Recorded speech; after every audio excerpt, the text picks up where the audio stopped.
আসসালামু আলাইকুম everyone, welcome to জান্নাত কুকিং চ্যানেল। আজকে আমি আপনাদের সাথে শেয়ার করব ডিম আর ময়দা দিয়ে খুবই সহজ একটি নাস্তা রেসিপি। আশা করছি নাস্তাটি সকলের কাছে অনেক বেশি ভালো লাগবে। নাস্তাটি তৈরি করতে খুব বেশি উপকরণের দরকার পড়ে না। নাস্তাটি তৈরি করার জন্য নিয়েছি 1 কাপ ময়দা, 1/4 টিস্পুন লবণ। এখন ময়দার সাথে সবগুলো উপকরণ খুব সুন্দর করে মিশিয়ে নেব। দিয়ে দিচ্ছি কুসুম গরম পানি। অল্প অল্প পানি দিয়ে ডো তৈরি করে নেব।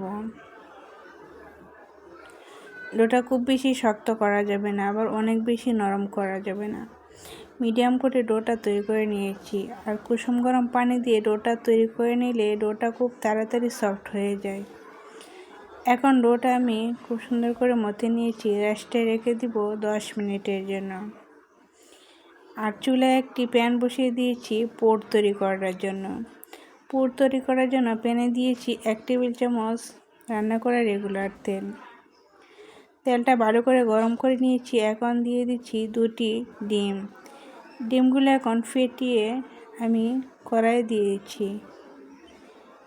দিয়ে দিচ্ছি স্বাদ অনুযায়ী লবণ। এখন ডিমটা আমি হালকা ভেঙে দেব। ডিমটা ভেঙে ফ্রাই করে নেব। এই পুরটা তৈরি করতে খুব বেশি সময় লাগে না, অল্প সময়ের মধ্যে তৈরি করে নেওয়া যায়। নাড়াচাড়া করে পুরটা আমি তৈরি করে নিয়েছি। এখন দিয়ে দিচ্ছি 1/2 চামচ গোলমরিচের গুঁড়া। গোলমরিচের গুঁড়া দিয়ে খুব বেশি নাড়াচাড়া করার লাগবে না, হালকা একটু মিশিয়ে নাড়াচাড়া করে নামিয়ে নিতে হবে। আর ডিমটা খুব বেশি শক্ত করে ভাজা যাবে না। এখন আমি ডিমটা ভেজে চুলা থেকে নামিয়ে নিয়েছি। আর রেস্টে রেখে দেওয়া ডোটা আরও অনেক বেশি সফট হয়ে গিয়েছে। এখন সম্পূর্ণ ডোটায় আমি একটা রুটি তৈরি করে নেব। আর রুটিটা একটু মোটা করে তৈরি করে নিতে হবে।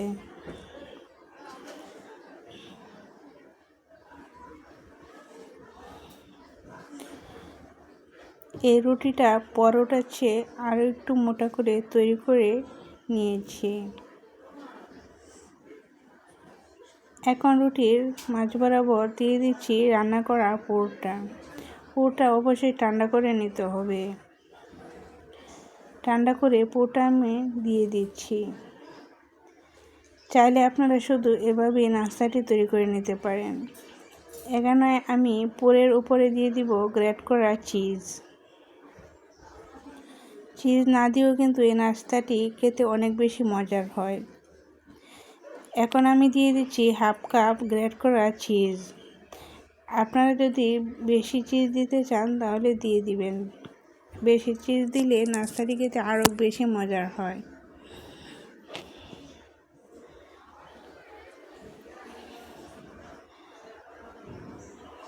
পুরের উপরে চিজটা খুব সুন্দর করে ছড়িয়ে দিয়েছি। এখন আমি পরোটার ভাঁজ দিয়ে দেব। চারকোনা শেপ দিয়ে পরোটা তৈরি করলে যেরকম ভাঁজ দিতে হয় ওইভাবে ভাঁজটা দিতে হবে। আর অল্প পানি লাগিয়ে নিচ্ছি যাতে নাস্তাটা ভাজার সময় কুলে না যায়।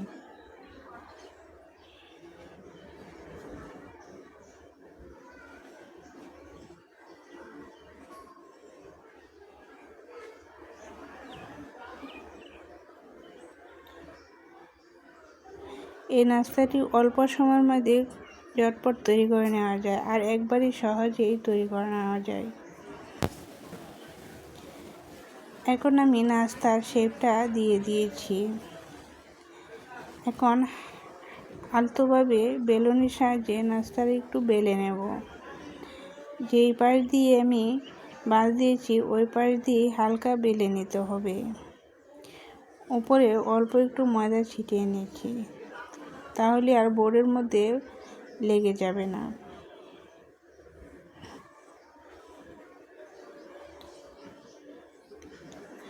ময়দা ছিটিয়ে হাতে আলতোভাবে চেপে চেপে একটু ঠিক করে নেব যাতে নাস্তার শেপটা সুন্দর হয়।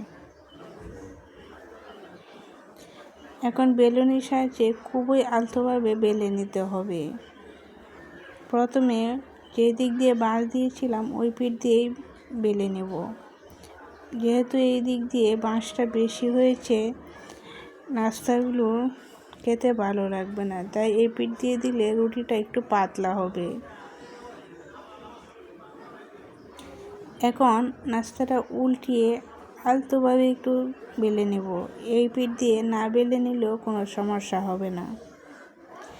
এখন আমার নাস্তাটা তৈরি করা হয়েছে, ভেজে নেব। ভেজে নেওয়ার জন্য চুলায় একটি প্যান বসিয়ে দিয়েছি 2 টেবিল চামচ রান্না করার রেগুলার তেল। তেলটা দিয়ে ভালো করে গরম করে নিয়েছি আর চুলার আঁচটা মিডিয়াম আর লোর মাঝামাঝি রেখে দিয়েছি।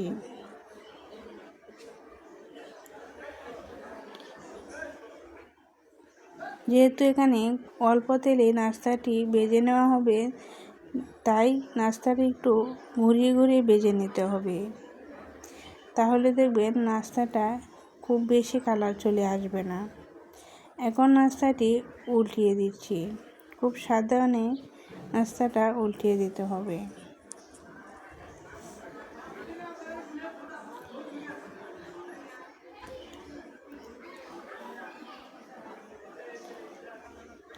চাইলে আপনারা এই নাস্তাটা অনেক বেশি তেল দিয়েও ভেজে নিতে পারেন। এখন আবারও নাস্তাটা উল্টিয়ে দিচ্ছি, যাতে 2 পিঠ দিয়ে খুব সুন্দর করে ভাজা হয়। আর এই নাস্তাটা মুচমুচে করে ভেজে নেব। অল্প তেলে ভেজে নেওয়া যায়, আবার অনেক বেশি তেল দিয়েও ভেজে নেওয়া যায়। এখন আমি নাস্তাটা খুব সুন্দর করে ভেজে নিয়েছি, তেল জড়িয়ে নামিয়ে নেব।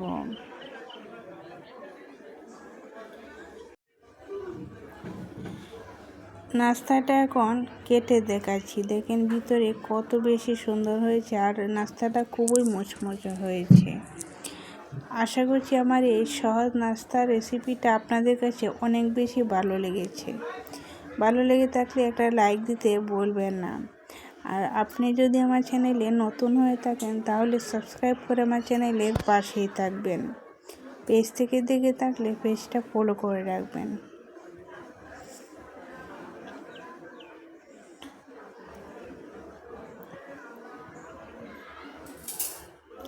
আর দেখেন নাস্তাগুলো কত বেশি সুন্দর হয়েছে।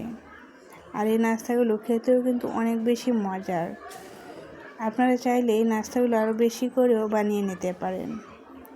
আর দেখেন নাস্তার ভিতরে পুরোটা কত বেশি সুন্দর হয়েছে আর খুব সুন্দরভাবে সম্পূর্ণ নাস্তার মধ্যে ছড়িয়ে গিয়েছে আর খেতেও অনেক বেশি মজার হয়। আজ এ পর্যন্তই। আল্লাহ হাফেজ।